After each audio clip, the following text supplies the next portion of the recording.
Existe uma dicotomia que tem sido feita sobre Jesus.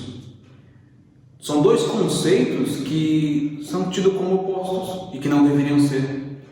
Jesus tem sido retratado em duas perspectivas diferentes por aqueles que são os teóricos, os opositores da fé. Aqueles que são naturalistas e acreditam que talvez todos os milagres ou tudo que a Bíblia diz não seja bem como ela diz, entende? Então Jesus tem sido classificado por esses teóricos, por esses opositores da fé, por esses seculares como tendo duas perspectivas, duas formas de vê-lo, como o Jesus histórico e como o Jesus da fé. O Jesus da fé é aquele homem que andou às margens da Galileia no primeiro século, ensinou coisas muito bonitas como viver em comunidade de uma forma pacífica, dividir um pouco daquilo que se tem, respeitar as mulheres. Mas esse Jesus da fé, ele ressuscitou da perspectiva do cristianismo. O Jesus histórico é um homem que andou às margens da Galileia no primeiro século, que ensinou algumas coisas bonitas, como viver em sociedade, dividir um pouco daquilo que se tinha, como tratar as mulheres, mas ele não ressuscitou.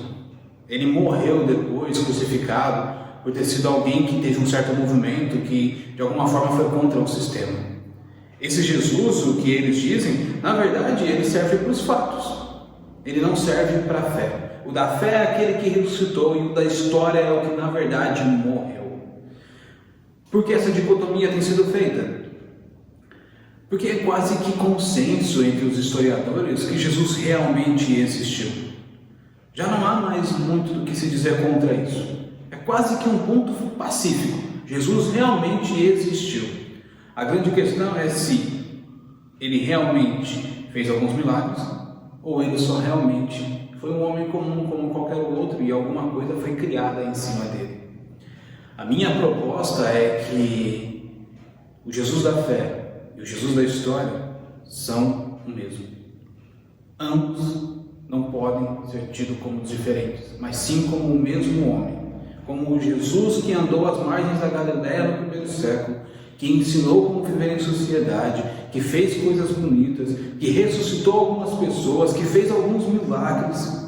Esse Jesus é o mesmo Jesus, tanto da história quanto da fé. E a minha proposta é que a ressurreição desse Jesus é a melhor explicação para a existência da igreja, por exemplo, para a existência da fé cristã. A ressurreição desse Jesus é a melhor explicação para tudo o que tem acontecido nos últimos 2000 anos.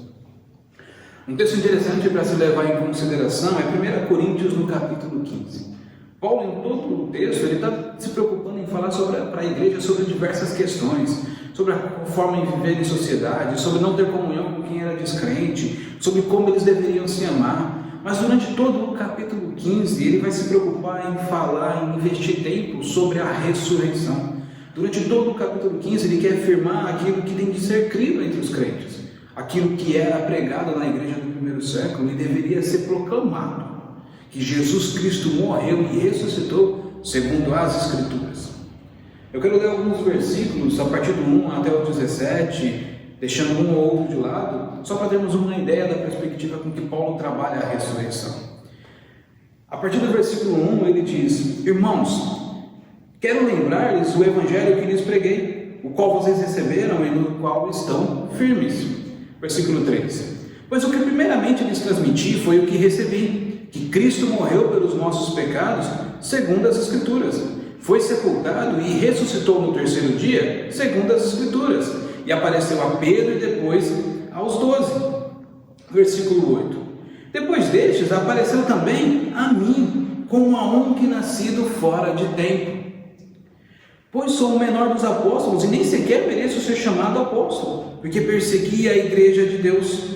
Versículo 11: Portanto, quer tenha sido eu, quer tenha sido eles, é isto que pregamos e é isto que vocês creram.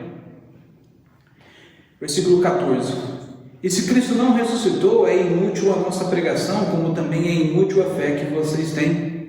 Mais do que isso, seremos considerados falsas testemunhas de Deus. E para encerrar o versículo 17: E se Cristo não ressuscitou, inútil é a fé que vocês têm, e ainda estão em seus pecados. Nos poucos versículos que nós lemos, para não ler todo o capítulo 15, ele está lidando com a perspectiva da ressurreição e as implicações que ela traz sobre a vida do crente, sobre a vida da igreja como um todo. Ele enfatiza questões que são concernentes à ressurreição e que ele usa para trazer à mente da igreja a seriedade desse assunto, o quanto isso deveria ser considerado no seio da igreja e o quanto isso deveria ser refletido. Ele começa no versículo 1 falando sobre o evangelho que ele pregava. Ele está falando sobre aquilo que, numa outra carta, ele vai chamar sobre a loucura da pregação. É interessante Paulo tratar sobre dessa maneira, porque ele diz: não é concebível a mente humana comum um Deus que morre para salvar aqueles que ele não deveria. No primeiro século, fora do mundo judaico, as religiões de mistério, aquilo que contemplava o mundo romano, grego, eram religiões que, na verdade, ofereciam a perspectiva de deuses que queriam ser adorados, mas eles exigiam sacrifícios, eles exigiam que a pessoa amputasse parte dos seus membros em determinados cultos, eles exigiam que algumas oferendas fossem feitas. Eram deuses que, na perspectiva romana, na verdade, eles queriam só para eles, não havia nenhum sacrifício, não havia nenhuma devoção, não havia nada desses deuses sendo devolvido para quem o cultuasse. Quando Paulo vai falar sobre Jesus, ele diz que é diferente. Ele diz na loucura da pregação: Deus morreu como um homem numa cruz. O objeto de vergonha na época foi usado de forma a demonstrar o amor de Deus pelos homens. E Paulo vai dizer: isso é loucura, porque foi da forma como Deus resolveu fazer. Não importa se o homem entende ou considera isso ou não, mas foi a forma como Deus resolveu fazer. E é a forma como ele tem salvo pessoas ao longo de toda a história, pregando a vergonha de um Deus que morreu como um homem numa cruz. A partir do versículo 3, ele vai dizer no que consiste esse evangelho que é a loucura da pregação. Ele diz que não veio dele mesmo. Ele diz que ele entrega aquilo que ele também recebeu. Depois de convertido, Paulo vai ter um tempo na igreja em Jerusalém. E ele conversa, ele convive com aqueles primeiros líderes, com os discípulos, e ele vai receber deles aquilo que já era comum da comunidade cristã, aquilo que já era a tradição, aquilo que já era ensinado, passado para aqueles que pertenciam a essa comunidade. E uma das perspectivas era essa, que Jesus havia morrido e ressuscitado ao terceiro dia. Num dado momento, Jesus vai falar que isso vai funcionar como um sinal. Os judeus, eles criam no Velho Testamento, acreditavam em todo ele. Jesus compara, pensando no Velho Testamento, a sua morte e ressurreição com o que aconteceu com Jonas. Porque quando ele foi inquirido sobre dar um sinal, ele disse: o único sinal que vocês vão ter é o de Jonas.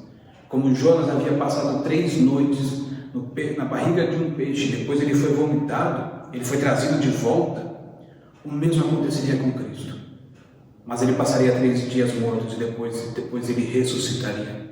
E é isso que Paulo está falando. Eu recebi isso porque é o que tem sido contado ao longo desses últimos 25, 30 anos, que é quando a carta de 1 Coríntios está sendo escrita, depois da morte e ressurreição de Jesus. Então ele está difundindo, proclamando aquilo que já era pregado. Ele não traz algo novo, ele simplesmente está dizendo para a igreja: é o que a gente tem ouvido depois de tudo o que aconteceu, que Jesus morreu e ressuscitou ao terceiro dia, e isso segundo as Escrituras. Depois ele vai falar sobre as aparições de Cristo, e essas informações são interessantes porque elas devem ser consideradas. Ele fala sobre para quem Jesus apareceu. Ele fala que é para Pedro, para os 12, mas ele traz 2 pontos aqui que eu acho que deveriam ser ressaltados. Ele diz que ele apareceu a mais de 500 irmãos, e ele também apareceu depois para Tiago. Quando ele diz que ele apareceu para esses mais de 500 irmãos, uma das coisas que ele enfatiza é que muitos destes ainda vivem. A ideia é clara. Se você não acredita, dá para consultar. No primeiro momento, quando a carta estava sendo lida, eles tinham ainda acesso a muitos daqueles que haviam visto a crucificação e a ressurreição de Jesus. E é isso que Paulo está falando. Dá para confirmar. Paulo está colocando em xeque quem ele era para a igreja. Se a ressurreição não fosse um fato, fosse uma loucura, fosse algo inventado por ele, não fosse aquilo que a comunidade cristã já contava desde quando aconteceu, ele estaria dando um tiro no pé, mas não é o que ele faz. Ele está dizendo: dá para confirmar porque tem muita gente viva que viu isso. E depois ele fala sobre Tiago. Tiago talvez fosse o irmão mais velho depois de Cristo, de toda aquela família, a família de José e Maria. E talvez Tiago não se desse muito bem com Cristo, porque ele saiu de casa, né? Ele foi cumprir o seu ministério numa idade em que ele deveria assumir a família, porque provavelmente José estava morto. Afinal, mesmo que a Bíblia não dê tantas explicações sobre isso, ela não mais cita José na vida adulta de Jesus, então provavelmente ele não estaria mais ali. E seria o momento em que Jesus deveria assumir a casa. Mas como ele sai para o ministério, provavelmente Tiago assumiu essa função por ser o irmão mais velho depois dele. E talvez eles não se dessem muito bem. Mas a gente vê ao longo da Bíblia que o próprio Tiago não acreditava em Jesus. Não confiava em tudo o que ele dizia. Porque um texto bíblico vai dizer para a gente que os irmãos e a mãe de Jesus, num dado momento, foram buscar ele. Porque queriam que ele voltasse para casa, porque eles tinham medo que ele morresse como ele morreu. Mas Paulo diz para a gente que Jesus apareceu para ele. E Jesus tendo aparecido ressurreto, porque ele viu tudo o que aconteceu com Cristo, ele passa a acreditar em quem Jesus era. O irmão que havia desacreditado passa a acreditar. Tiago foi um dos primeiros mártires da igreja. Por isso que isso é importante. Aquele que havia desacreditado de Cristo morreu pela igreja. E essa história era comum, era contada. E provavelmente os coríntios sabiam disso, de quem foi Tiago. A proximidade dele com Cristo e a forma como ele se devotava ao ministério por causa de crer em Jesus como realmente Jesus se apresentou. Mas no versículo 17, ele traz à luz da discussão algo que é muito importante ser frisado. Ele vai dizer que se a ressurreição não aconteceu, nada disso faz sentido. Ir à igreja, ler a Bíblia, orar, ser cristão, morrer por causa de Cristo, porque isso ainda tem acontecido nos dias de hoje no Oriente Médio. Paulo está dizendo, se Jesus Cristo não ressuscitou, não faz sentido nos apresentarmos como cristãos. Não faz sentido a igreja se reunir no domingo à noite. Não faz sentido tudo isso que tem sido investido na vida de pessoas para serem preparadas para o ministério. Não faz sentido orar. Não faz sentido ler a Bíblia. Não faz sentido acreditar no mundo depois de tudo isso aqui. Mas como se isso não fosse suficiente, ele fez algo que é muito mais dolorido. Ele diz que se Jesus não ressuscitou, nós ainda estamos mortos nos nossos pecados. Mas graças a Deus, Jesus ressuscitou. E eu entendo que há provas que podem ser consideradas como históricas que apontam para a ressurreição. E pensando nessas provas que podem ser consideradas como históricas, eu gostaria de trabalhar sobre isso. Porque quando nós pensamos na ressurreição, ela simplesmente é uma faca de dois gumes. Ela divide o cristianismo em antes dela e depois dela. Porque se a ressurreição aconteceu, nós podemos entender muito do que acontece na história. A mudança do contexto do primeiro século, a forma como os discípulos lidavam com a cultura imediata com que eles tinham contato, e o que a história vai contar fora da Bíblia para a gente. Que muitos desses discípulos morreram a partir do segundo século. Muitos da igreja vão ser sacrificados, simples e unicamente, porque eles estão pregando que Jesus ressuscitou. E que a ressurreição, sendo algo verídico, deveria fazer com que todo aquele que cresce em Cristo encarasse o mundo de uma perspectiva diferente. Então, entendendo que existem provas históricas que podem e devem ser usadas a favor da ressurreição de Jesus, eu gostaria de trabalhar sobre algumas delas. E a primeira que eu gostaria de considerar como prova da ressurreição é o sepulcro vazio. Uma das coisas que podem nos levar a acreditar que o sepulcro de Jesus esteve vazio é a narrativa bíblica do seu sepultamento. Tudo aquilo que os 4 evangelhos falam sobre o que aconteceu de sexta-feira até domingo pode e deve ser considerado. A narrativa da forma como eles entregam, o que eles dizem de forma bem pontual sobre tudo o que aconteceu, pode ser uma perspectiva histórica que aponta para um túmulo vazio. E se o túmulo realmente estava vazio, então a ressurreição é algo para ser acreditado. O túmulo de Jesus, ele era conhecido por todos os cristãos e também era conhecido por todos os judeus e aqueles outros que estavam ali no meio tempo, que acompanharam a crucificação, que acompanharam até o sepultamento de Cristo e sabiam onde ele havia sido posto. Mesmo porque, sendo ele quem ele foi, alguém que conseguiu arrastar multidões, mover algumas pessoas, quando Jesus é posto no túmulo, provavelmente, e muito acertados, os evangelhos falam sobre isso, haviam guardas romanos protegendo aquele lugar, porque eles poderiam usar o corpo dele. O túmulo poderia ser venerado. Mas não é isso que nós vemos. O que nós vemos é que os discípulos, ou melhor dizendo, os evangelistas, eles falam sobre detalhes que estão contidos no texto, na narrativa do sepultamento que deve ser considerado. Não faz sentido os discípulos, por exemplo, começarem a pregar sobre a ressurreição em Jerusalém, porque foi o lugar em que tudo isso começa, se o túmulo não estivesse vazio.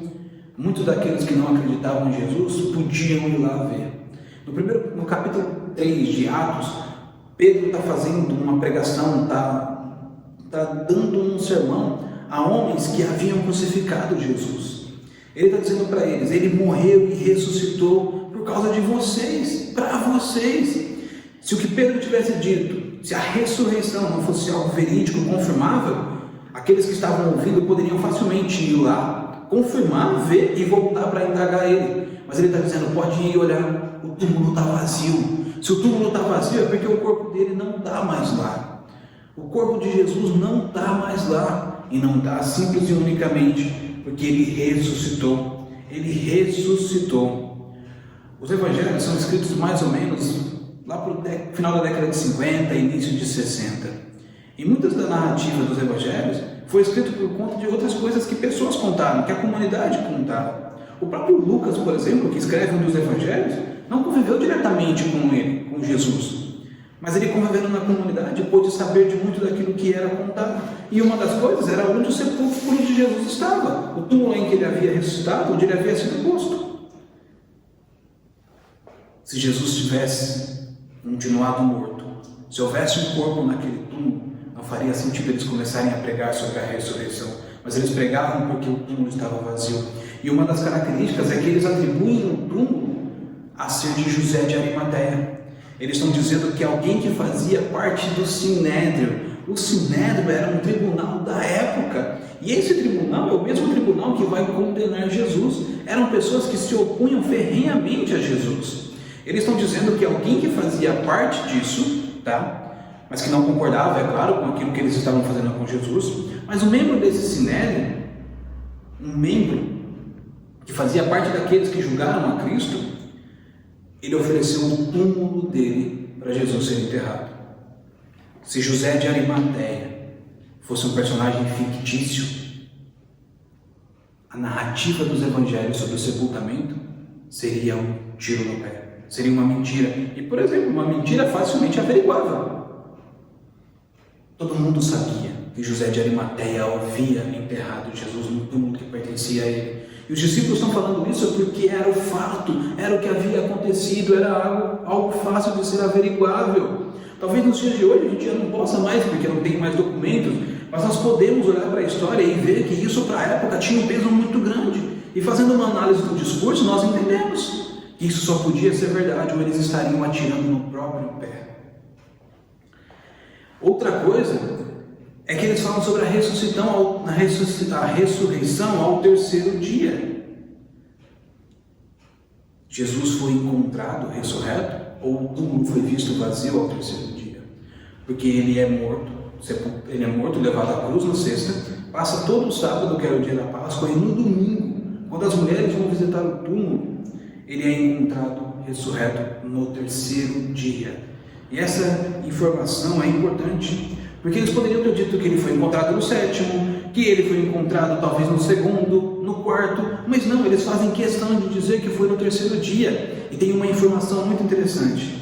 Ele diz que eles foram encontrados, que o túmulo foi encontrado pelas mulheres. Mais para frente a gente vai conversar sobre isso, porque as mulheres não eram tidas como alguém que poderia testemunhar. Mas os discípulos fazem questão de narrar que o túmulo de alguém que era contrário a Cristo, ou que pertencia a um tribunal que condenou a Jesus, embora ele mesmo não fosse contrário a Cristo, o túmulo de alguém que deveria se opor a Cristo, na verdade foi emprestado para enterrar Jesus. Que ele foi encontrado ao terceiro dia por mulheres. A narrativa faz questão de ser precisa, de contar aquilo que aconteceu. Uma outra questão, e que deve ser considerada como um fato histórico, é que a adoração dali para frente, ela começa a ser feita no domingo. Com toda a reviravolta na vida religiosa dos discípulos, graças à ressurreição, ainda assim os primeiros cristãos, eles não criam que pertencessem a uma nova religião. Pelo contrário, eles acreditavam que na verdade eles estavam vivendo a era messiânica, que Jesus era o cumprimento das profecias. Eles foram judeus a vida inteira, e isso é certo de Pedro, de Paulo e dos demais, que eles haviam pertencido e ainda assim eles ainda eram judeus. Mas o próprio Paulo vai chamar de Jesus de a esperança de Israel. Por que tudo isso? Porque ele cria que Jesus era o Messias predito, era o Messias que haveria de vir e era aquele que estava cumprindo as Escrituras. Quando Paulo está falando sobre isso, ele está querendo dizer o seguinte: nós acreditamos que ele realmente é o Messias, então nós vamos cultuá-lo como ele merece, porque ele se revela também como Deus. Até então a adoração era feita no sábado. Eram os sábados que eles se reuniam na sinagoga, que eles iam para o templo, mas os cristãos, os primeiros cristãos, começam a se reunir no domingo. Mais para frente, aquilo que é chamado como o dia do Senhor em toda a Bíblia, vai ser atribuído ao dia da ressurreição de Cristo. Então eles passam a se reunir ao domingo, porque eles tinham o interesse da comunhão. Eles queriam comemorar a ressurreição de Cristo e não a crucificação. Eles queriam contribuir, eles queriam comemorar aquilo que eles entendiam, que dali para frente estava dando uma perspectiva nova de mundo. Um dado interessante é que quando a primeira tradução da Bíblia fora dos originais vai acontecer, a Vulgata, em latim, feita pelo Jerônimo, quando lá em Apocalipse, João diz ter sido arrebatado ou tendo tido uma visão no dia do Senhor, a Vulgata vai traduzir como domingo. A Vulgata traduz como domingo porque quando ela é traduzida, lá no final do século IV, início do V, toda a perspectiva religiosa era desenvolvida no domingo. O domingo era o dia da adoração. Isso é um fato e isso deve ser considerado porque os judeus não trocavam o sábado por nada. O sábado era algo importante para o judeu. Tanto que o próprio Jesus, em diversos momentos, vai ser questionado por estar fazendo algumas coisas no sábado.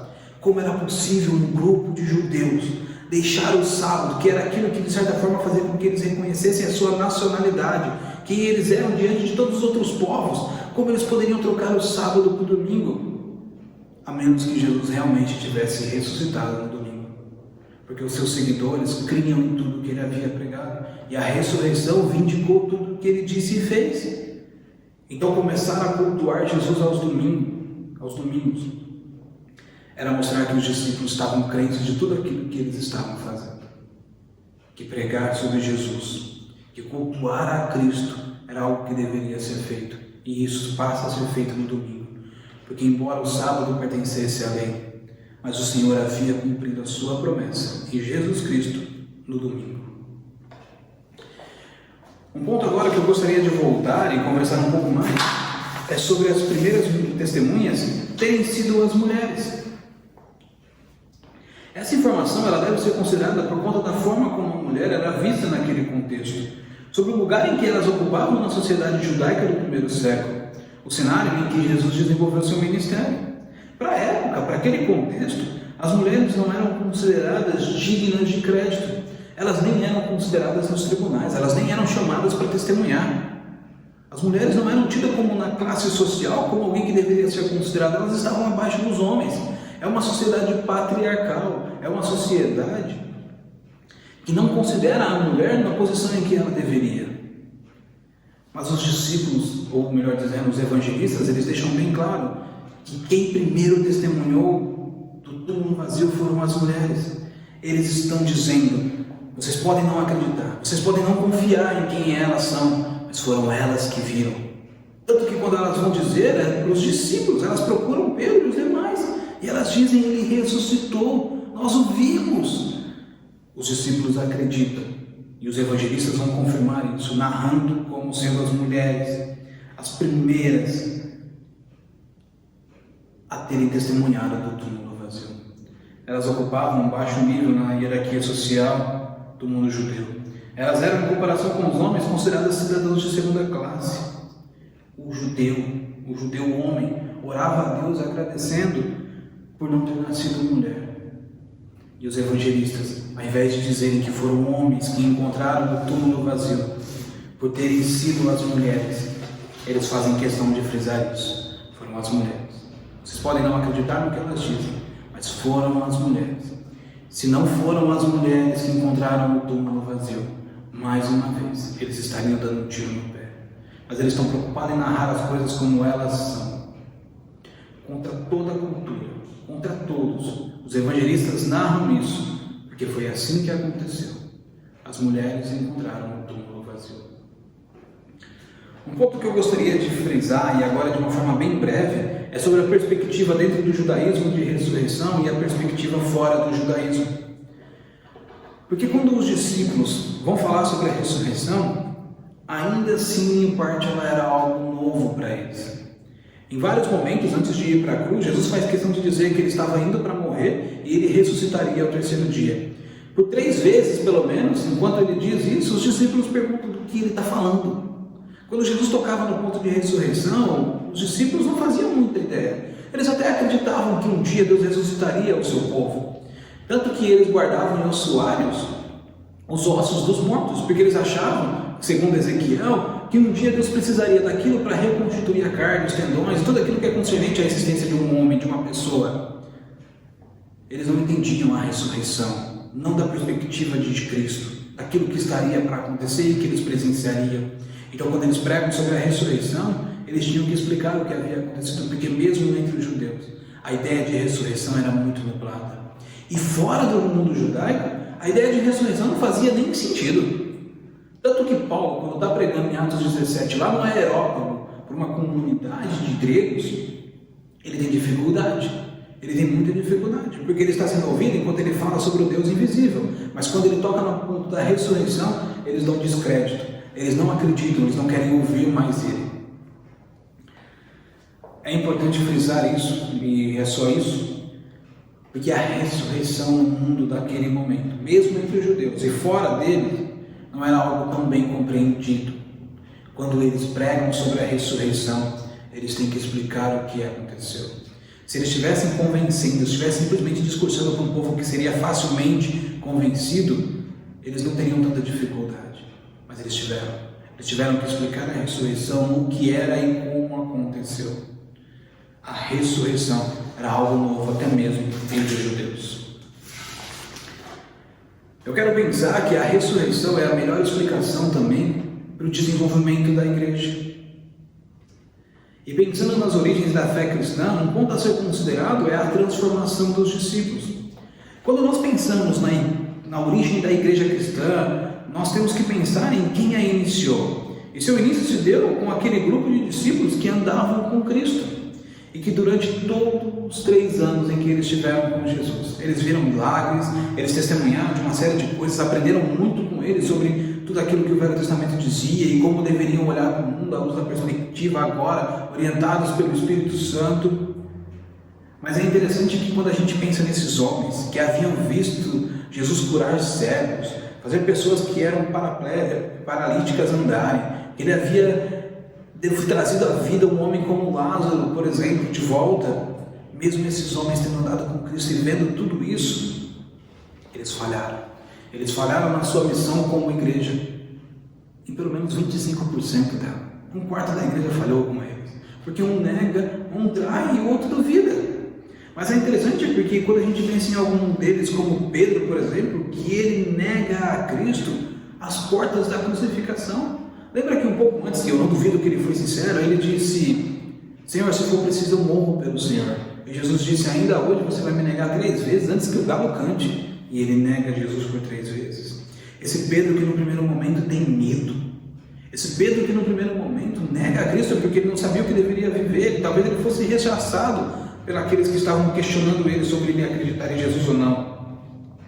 Esse Pedro depois, a história fora da Bíblia, vai dizer para a gente que ele morre por Cristo. A transformação dos discípulos depois da ressurreição é algo perceptível. A história fora da Bíblia, a tradição nos conta que Pedro vai morrer na mão dos romanos. E quando ele vai morrer na mão dos romanos, ele é levado também para ser crucificado. E uma das coisas que ele diz é que ele não era digno de morrer como seu mestre. E então ele é crucificado. de cabeça para baixo. É isso que a tradição nos conta, como alguém que havia negado Jesus, como alguém que havia vacilado naquela cena em que ele é chamado para andar sobre as águas e quando o vento bate ele se assusta e quase morre afogado, como alguém que não tinha tanta coragem, duvidava, que fez tanta besteira, disse tanta coisa que não devia, agora estava disposto a morrer por Jesus. A história nos mostra que ele morreu por Jesus. Isso só foi possível porque houve a ressurreição. Porque Pedro, tendo visto e testemunhado da ressurreição, agora tinha muito maiores motivos para acreditar. Porque a ressurreição provou tudo o que Cristo disse e fez. Um dos outros é Tomé, que quando Jesus ressuscita, ele quer ver, ele precisa tocar, porque... E se não for?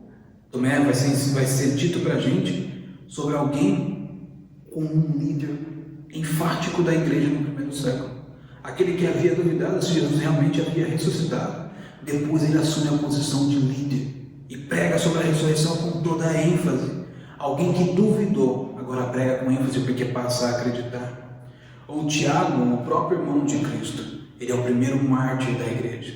Se a ressurreição não fosse algo verdadeiro, Tiago não teria se disposto a morrer por causa de Cristo. Não haveria garantias, mas a ressurreição trazia toda a garantia necessária. A história nos mostra que os discípulos, depois da ressurreição, depois do primeiro século, eles passam a sofrer pelo nome de Cristo. Eles passam a morrer pelo nome de Cristo. Eles passam a sacrificar as suas vidas pelo nome de Cristo. Um grupo vacilante, um grupo medroso, agora passa a ter coragem, porque a ressurreição trouxe para eles aquilo que é muito mais forte. O próprio apóstolo Paulo, que no primeiro momento é um perseguidor da igreja, no segundo momento ele passa a defender de forma enfática. E é muito interessante que ele estava num ambiente confortável, porque ele era judeu, mas ele resolve levar isso além dos muros de Jerusalém, além do domínio judaico. Ele passa a pregar Cristo além desse mundo, no mundo em que ele teria que lidar com muito mais coisas. Por exemplo, em Atos 17, como nós já citamos, ele teve que usar a filosofia romana para poder dialogar com aqueles. Ele se preparou para levar Jesus além dos muros de Jerusalém. Ele mesmo se apresenta como um apóstolo dos gentios. Ele se apresenta como alguém encarregado de dividir, de divulgar a Cristo sobre aqueles que não o conheciam, que não faziam nem ideia de quem era o Messias. Como Paulo deixa de ser perseguidor e passa a perseguido. Só se Jesus ressuscitou. Se Jesus realmente ressuscitou, Paulo agora tem motivos o suficiente para fazer tudo o que a história nos mostra que ele fez. Uma outra questão que eu entendo como histórica e deve ser considerada à luz da ressurreição são as alterações nas estruturas sociais do judaísmo. Existia alguma característica do judeu que o fazia ser reconhecido como um povo religioso, porque a religião era oriunda da sua nacionalidade, fazia parte de quem ele era, não tinha como haver desassociação. Por exemplo, eles sacrificavam animais, eles faziam questão de que a lei deveria ser mantida, eles guardavam o sábado, existia um monoteísmo não trinitário e o Messias era tido como um homem. As alterações nas estruturas sociais do judaísmo vão acontecer, pelo menos na comunidade cristã, a partir do primeiro século, depois da ressurreição. Essas coisas deixam de ter o peso que tinha antes, porque agora Jesus, tendo cumprido toda a lei, traz a perspectiva correta que os discípulos deveriam ter sobre aquilo que a palavra de Deus diz. O sacrifício de animais, que era tido como forma pública de demonstrar diante da sociedade o arrependimento do homem, agora não vai ser mais praticado. O sacrifício de animais vai ser deixado de lado, porque Jesus se sacrificou. Os discípulos entendiam. Esse mero rito era do passado. Ele teve o seu lugar e foi útil durante um tempo, mas agora com Cristo ele não era mais necessário, porque Jesus se sacrificou, então animais não precisavam mais ser mortos, cordeiros não precisavam mais ser levados ao sacrifício, porque o verdadeiro Cordeiro de Deus morreu pela sociedade. A lei que os judeus faziam questão de manter, que ela dava uma perspectiva reta do povo diante de Deus, a perspectiva farisaica, que era o termômetro da fé. Jesus cumpre toda a lei. E os discípulos entenderam que a observação da lei não trazia salvação, e que Deus havia dado como uma forma de mostrar a necessidade de Jesus para a salvação. O próprio apóstolo Paulo vai dizer isso: a lei aponta para o meu pecado. Eu sei que eu não devo matar e roubar porque a lei me diz isso, mas eu não sou capaz de manter a lei firme no meu coração, porque eu não tinha, até então, nós não tínhamos o Espírito Santo. Tiago vai falar sobre isso no seu livro e ele vai dizer, se você não guarda, se você quebra um dos mandamentos, todo o resto cai por terra, porque o homem, pelas suas próprias forças, ele não é capaz, ele não pode guardar a lei, mas Jesus pode mantê-lo na graça e dar a ele força para vencer as suas dificuldades e ser alguém vitorioso diante dos seus pecados, mas não pela lei. Pela própria força o homem não pode, mas por Cristo, pela graça, pelo seu Espírito ele consegue. A guarda do sábado, Jesus vai revogar isso. Ele vai dizer que o homem não foi feito por causa do sábado, mas o sábado por causa do homem. Durante o tempo isso teve a sua utilidade. Deus usou o sábado para dar um dia de descanso, um ano sabático à terra para que ela pudesse voltar a ser cultivada. Mas por Jesus isso já não trazia mais o mesmo peso, que por causa da graça agora, o sábado, tinha tido seu lugar na história, mas já não fazia tanto sentido. Tanto que eles passam a adorar no domingo. E o próprio Jesus mostrou que o sábado não salvava. Ele indaga, ele diz, se o teu boi cair no buraco no sábado, você não vai tirar. Se o teu filho precisar de você, você não vai fazer algo. Porque o sábado não tinha tanto peso quanto os judeus colocaram. O sábado tinha o seu lugar, mas agora na graça já não faz mais tanto sentido. O monoteísmo não trinitário, e esse é um ponto interessante, porque os judeus, eles acreditavam em Deus, mas eles não compreendiam a Trindade, eles não viam a Trindade, e graças a Cristo, e graças ao Espírito Santo, ao entendimento que nós vamos ter a partir do Novo Testamento, nós vamos entender que Deus, ao mesmo tempo que Ele é um, Ele também subsiste em três pessoas distintas, que são iguais na sua essência, mas diferentes nas suas personalidades, e não há hierarquia entre eles. Existe um sistema de funcionalidade em que cada um faz algo, mas ao mesmo tempo em que eles são três, eles também são um único Deus, a Trindade, que embora a gente não consiga explicar de forma plena e satisfatória, usando algumas ilustrações como um ovo, por exemplo, mas os discípulos, os cristãos vão entender, Deus é três ao mesmo tempo em que Ele é um. Como? Nós não entendemos, mas pela graça nós acreditamos, porque é o que o Novo Testamento nos mostra. E o Messias era tido como um homem. Mas os discípulos entenderam que, embora Jesus fosse o Messias, Ele era Deus. Ele era Deus. Os judeus esperavam um líder político. Os judeus esperavam um líder bélico. Eles queriam se impor contra Roma, queriam sair dali, queriam tirar o Império Romano de cima deles. Mas Jesus mostra que não era esse o Messias que Ele veio para ser. Ele veio para ser alguém que cumpriria a palavra, alguém mandado pelo próprio Deus. Mas não era aquilo que eles esperavam. Ele ensinava algo totalmente diferente. Ele ensinava aquilo que os discípulos ou os judeus até então não tinham compreendido. Mas com Jesus eles vão entender que o Isaías 53, o servo sofredor, era o Messias. Que o Messias deveria morrer, padecer pelos pecados da humanidade e ressuscitar ao terceiro dia. Isso só foi possível ser compreendido depois da ressurreição de Jesus. Uma outra questão e um outro ponto que eu entendo que aponta para a ressurreição são os sacramentos na igreja. A Eucaristia é a celebração da ceia. O povo se reunia para celebrar quem Jesus era. Entre comunidades eles se reuniam para adorar a Deus. E eles dividiam aquilo que eles tinham como comida e cultuavam a Cristo junto. E celebravam a morte de Jesus. Eles celebravam que alguém havia morrido e salvo eles dos seus pecados. A ceia é algo para ser considerado e praticado até os dias de hoje, porque ela aponta para Cristo. Ela aponta para o corpo de Cristo. E embora seja algo em memória, seja algo simbólico, ela deve ser praticada porque ela aponta para aquilo que aconteceu, que alguém morreu. E um outro sacramento também praticado era o batismo. O batismo mostrava o homem, quando ele é posto para imergir sobre as águas e depois submergir, que ele morria e depois ele ressuscitava, renascia para o novo mundo, mas agora com Cristo. Tanto a ceia quanto o batismo eram dois sacramentos praticados pela igreja para mostrar que Jesus havia morrido e ressuscitado. A ceia aponta para Cristo como o seu sangue, como o seu corpo, e o batismo aponta para a ressurreição. Os cristãos fazem isso até os dias de hoje, porque foi uma ordenança deixada pelo próprio Cristo, e durante a ceia ele também diz que eles deveriam praticar. A ceia aponta para a morte de Cristo, porque é o corpo e o sangue dele, e o batismo aponta para a ressurreição, por isso que nós fazemos até os dias de hoje. E por último, a existência da própria igreja. Os judeus, os discípulos do primeiro século, eles não consideravam que eles deveriam pertencer a uma nova religião, mas quase que de forma natural. Eles tiveram que se desligar ao judaísmo para adotar uma nova perspectiva, porque eles esperavam, os judeus, um Messias que não era Cristo. E quando a igreja começa a se reunir, quase que de forma natural, ela vai precisar se reunir de uma outra maneira, em outro lugar, num outro contexto, com outras práticas. Eles deixam o templo, deixam os sacrifícios e agora cultuam e adoram Jesus no domingo. A igreja começa a existir porque a ressurreição, que era algo averiguável, era algo crito, era algo verdadeiro e tinha peso sobre a vida da igreja, vai ser considerada e eles deveriam cultuar e proclamar e celebrar isso. A ressurreição é um fato na história.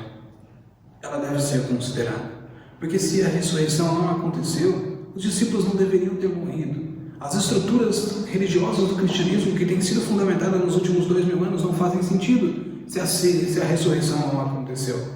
Se a ressurreição não aconteceu, tudo isso que nós conversamos durante esse tempo não faz a menor diferença.